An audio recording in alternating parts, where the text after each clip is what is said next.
Morning, church. Well, that sounded good. Hey, I just wanted to say in regard to last Sunday, how thankful I am for everybody who pitched in and helped. And I know if I started listing folks, I'd miss somebody, but I know there was a lot of effort that went into making last Sunday a success. And I'll tell you, we just had such a great Sunday. The time with Bill Redmond here at the building, and then the time that we had with him at the Holiday Inn conference room was just amazing. And I wanted to do a follow-up on that, but I also had this sermon hanging out there that I needed to do because I got it started the week before. So I'm going to finish it, and then we'll do a follow-up to the biblical worldview stuff that we did last week. We've got Phil and Leslie Nash with us from Lubbock, Texas. Lubbock, Texas. My wife and I lived in Lubbock for a long time, and there's not an awful lot of picturesque territory out there. It's pretty flat and cotton fields and oil wells, but the people in Lubbock, Texas are amazing. So sure good to have them with us. We're in Mark chapter 7. If you take your Bibles and open up there.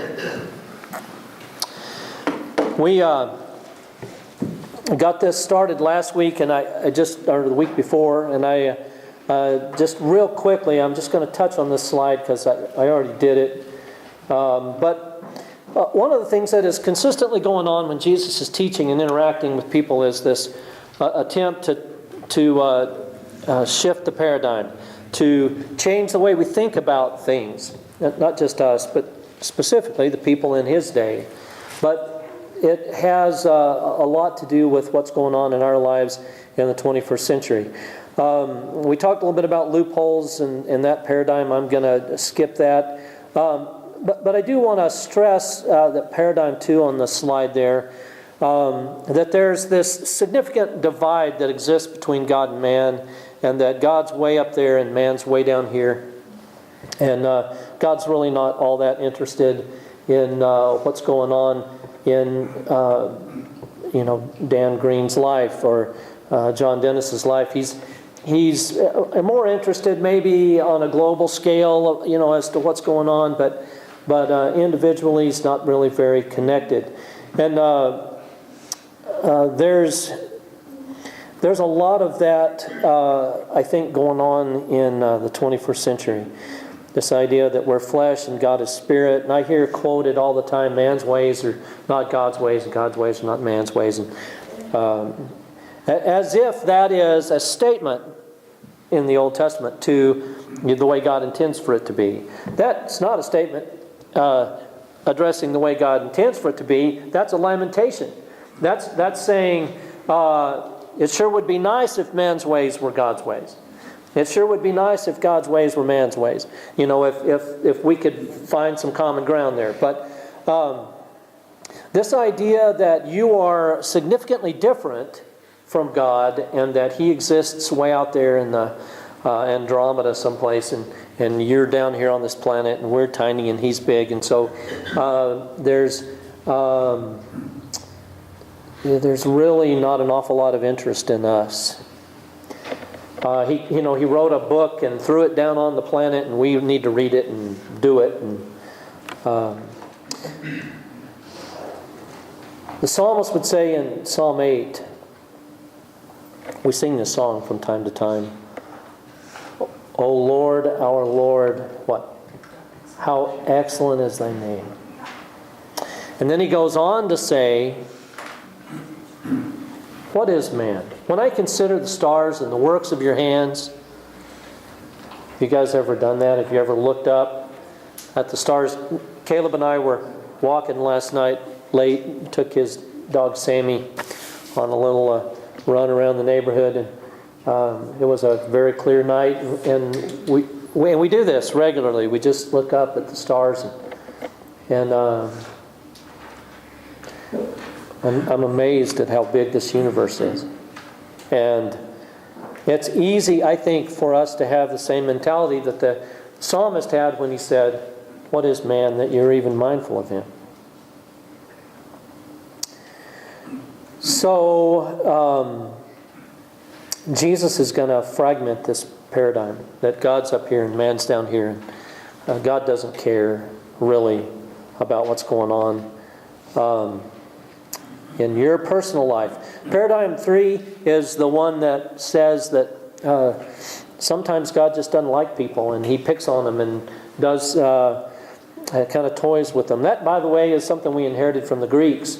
That's a Greek philosophy of God. You've got Olympus and all of these very childish gods that are sitting up there on Olympus. And if Ralph gets too rich, they don't like the competition. So they'll do something to mess Ralph up. And so we've got these folks running around when problems hit in their lives, and they say, and I hear this on a regular basis. People say, "Why me?" They look up to heaven and they say, "What? Why me?" And, because you've been targeted by God. That's why. That's kind of that mentality. That God picks on some people just arbitrarily. He just doesn't like some folks. And there's a lot of this. And there, by the way, there are variations of this. One of them is this idea that He picks on us because of our sin. That there's something particularly bad going on in John Dennis's life, and so that's why I have cancer, or that's why I don't have money. And the reverse then is true, and gives rise to the prosperity gospel that says, if you'll come to church and you'll do everything right, and we'll give you the formula to know what everything right is. If you'll come to church and do everything right, God will bless you. And so, like in John 9, verse 2, you've got these people, lots of them, all over the place in Jesus' day, who were les mis. They were the miserables. They were the people who were blind and deaf and lame and outcast by society, and the mentality was it was because they did something wrong. And in John 9 verse 2, they pass a blind man, and the disciples say to Jesus, you guys remember what they said? Yeah, that's right. Who sinned? This guy or his parents? I mean, there's got to be some sin in there someplace. And so when you read in the New Testament, when you read the word sinners, that He ate with the sinners, it's not necessarily talking about the sexually immoral, though sometimes it is. But often it's talking about these people who were deaf or who were lame or had a withered hand. They were considered by their culture to be sinners. There's got to be sin in there someplace. So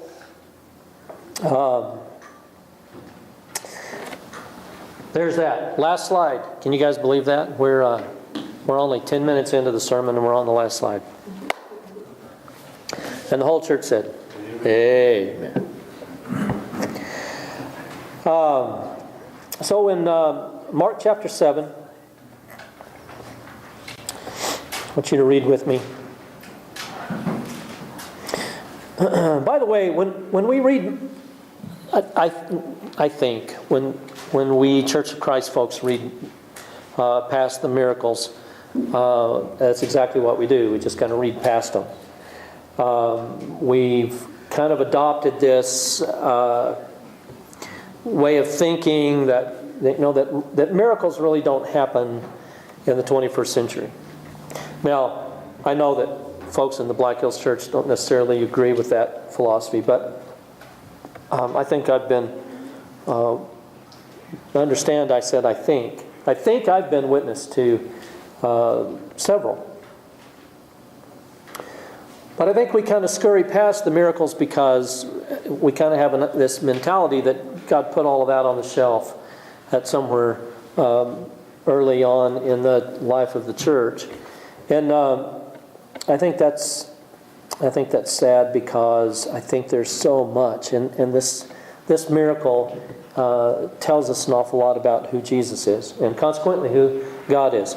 So I want you to watch these paradigms that we've been talking about shatter in this story. Jesus, verse 31, leaves the vicinity of Tyre, and he went through Sidon down to the Sea of Galilee and into the region of the Decapolis.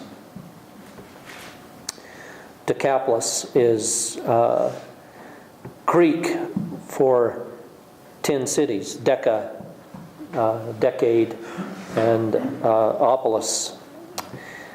So he went into this region outside of the normal scope of things for the Jew, into the Decapolis. And verse 32, there are some people brought to him a man who was deaf and could hardly talk, and they begged him to place his hand on the man.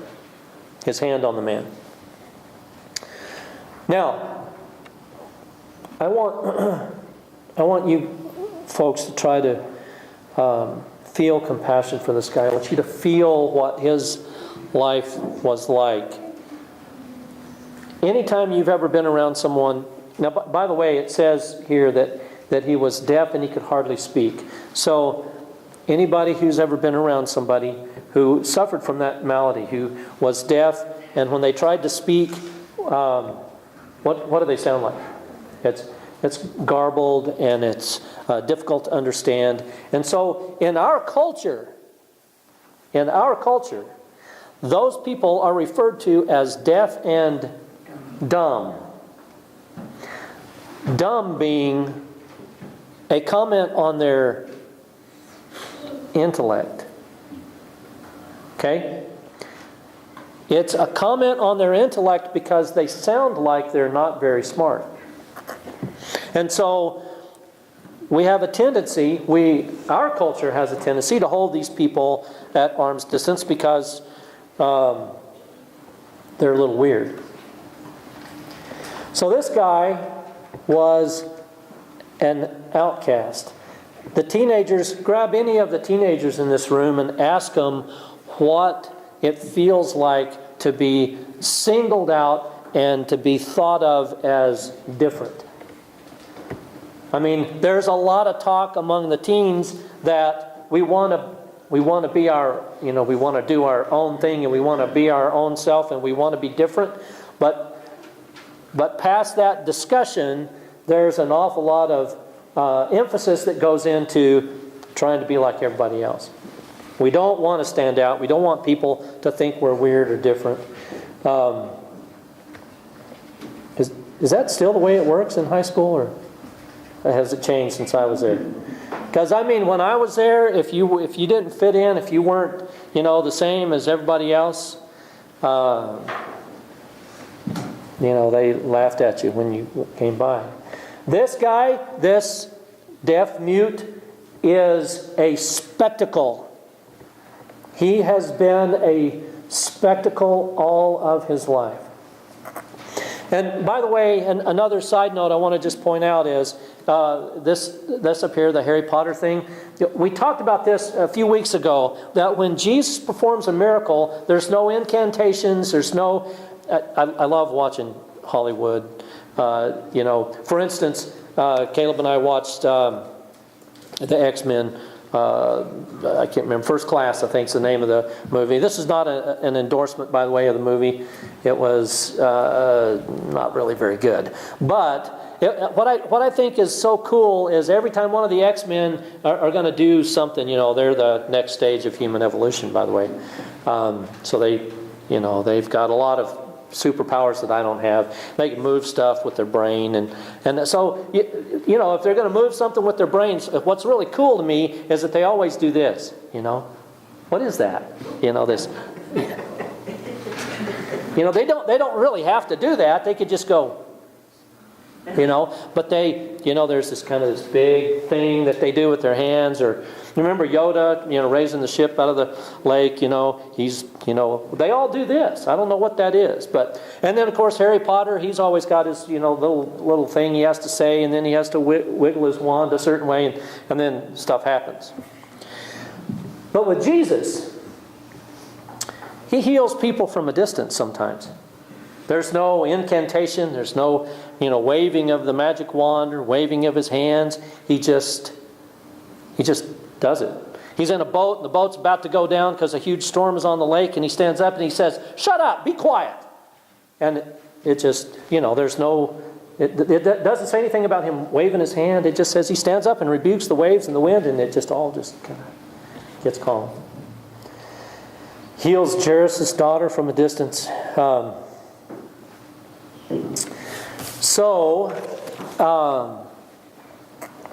am I going over this again? Well, I'm going over this because in this particular case, there's a couple of things that kind of a departure from the way that Jesus typically performs a miracle. So watch this.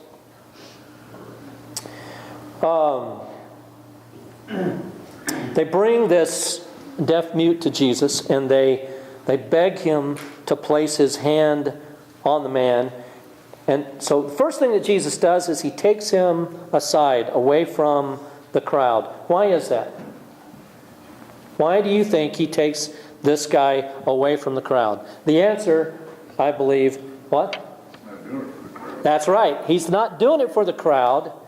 And this guy has been a spectacle all of his life, and Jesus says, "A spectacle no more.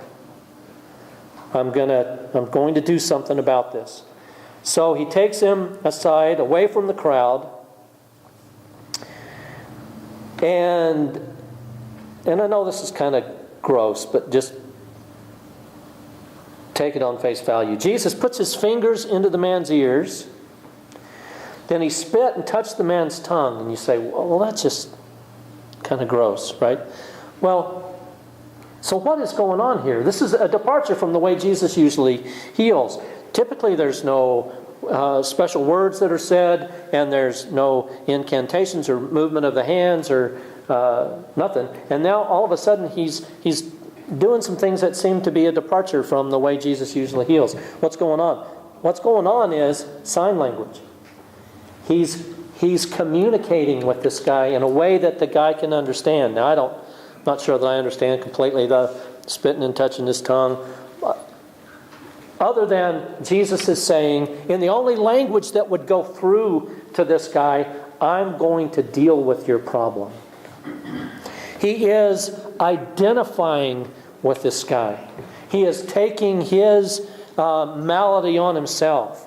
In a much bigger way, by the way, there's a thread here that you'll miss if you're not real careful. I want to share it with you at the end, and then we're going to be done. But this is so the way Jesus does things. And I've got this,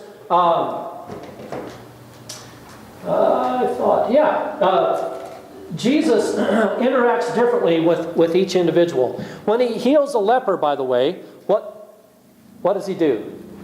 He touches the leper. Now, you guys have heard me talk about this 1,000 times, but why does He touch lepers?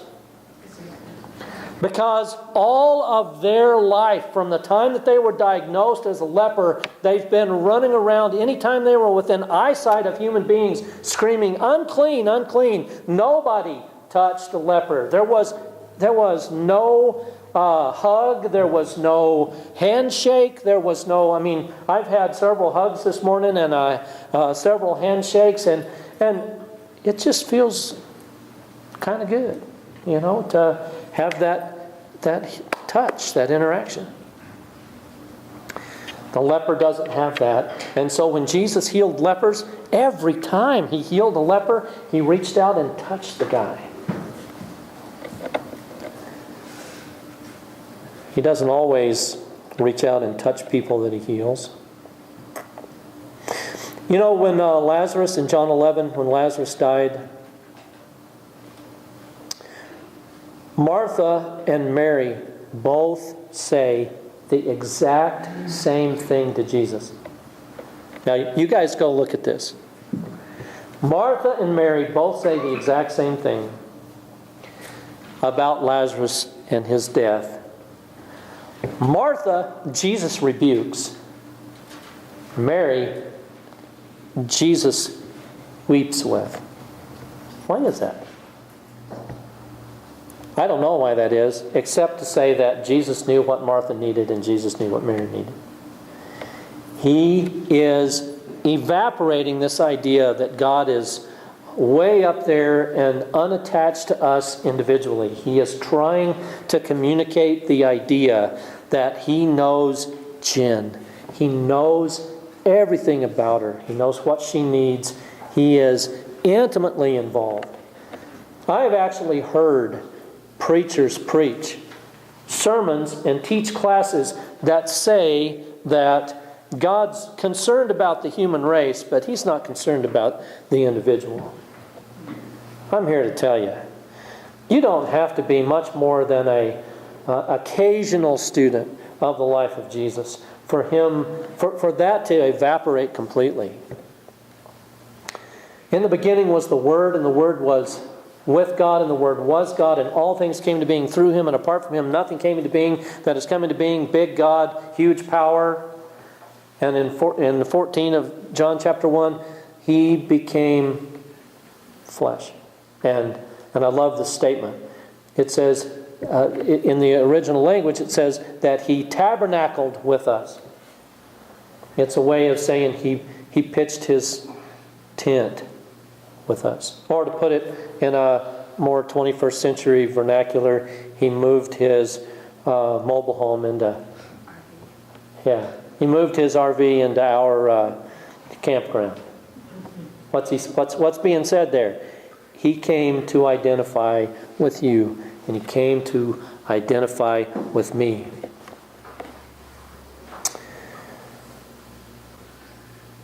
All right, I want to stop real quick, and I want to jump over to Isaiah 35. We're almost done. Promise.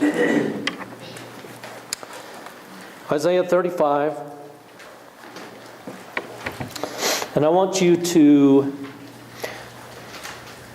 pay attention to something. And this is when Mark says that this guy was deaf and could barely speak. He uses this word right here, moglialos, which I probably did a horrible job of pronouncing. But there's only one other place in the entire Bible that word is used. It's a very rare word. And the only other place in the Bible where that word is used is right here in Isaiah 35. And I think that Mark used that word specifically because he wanted us to cross-reference Isaiah 35. So I want you to read with me. And there's something really weird about Isaiah 35 that I want you to underline in your Bible if you're an underliner. Verse 4, to those with fearful hearts, be strong, do not fear. Your God will come. He will come with what? Vengeance, with divine retribution. He will come to save you. Now, I'm going to ask you a question. When Jesus came, now you're going to know this is talking about Jesus when we get down another verse or two, but this is a messianic prophecy about the coming of the Christ. Did Jesus come with vengeance and with divine retribution? No. No, He didn't. I mean, how much divine retribution did Jesus deal out? So this passage missed it, right? It's wrong. He will come with vengeance and with divine retribution. He will come to save you. Then will the eyes of the blind be opened and the ears of the deaf unstopped. Then will the lame leap like a deer and the mute tongue shout for joy. Water will gush forth. It's the exact same word, by the way, when he says mute here in Isaiah. It's the exact same word. It's the exact same word as it's translated in the Greek, in the Septuagint. So, here's the thing. I think that Mark really wanted us to cross-reference that passage of Scripture in Isaiah. The big question is, did Jesus come with divine retribution? And the answer is, yes, He did. He came to receive divine retribution on my account. He came to receive divine retribution on your account. So I think what Mark is trying to get us to recognize is that as Jesus identifies with Dan Green, he literally steals Dan Green's identity. He says, I will take Dan's account. So the idea that Jesus steps in and identifies with us in such a way that he touches lepers, that he puts his finger in the ear of the deaf guy and says, I'm going to take care of this problem. And he touches John in his pathetic sinfulness and says, I'll take your identity. I will receive the divine retribution that should be yours. And God's going to write a check to cover your account. That's huge. And the paradigm evaporates. This idea that God's unattached, that he doesn't care, that he wound it. And by the way, we inherited some of this from Newton and Galileo and some of these guys. And by the way, they were Christians. As we talked about last week, they were Christians, but they began to find the universe in a way that we began to think of it in terms of a big machine. It just all kind of does its thing according to certain laws. And so it's kind of this idea that God kind of wound it all up and then got it all going and then stepped away and he's really not involved. And Jesus evaporates that paradigm and says, God is so involved and is going to continue to be involved until he finishes working on you and healing you where you hurt. Well, Jim,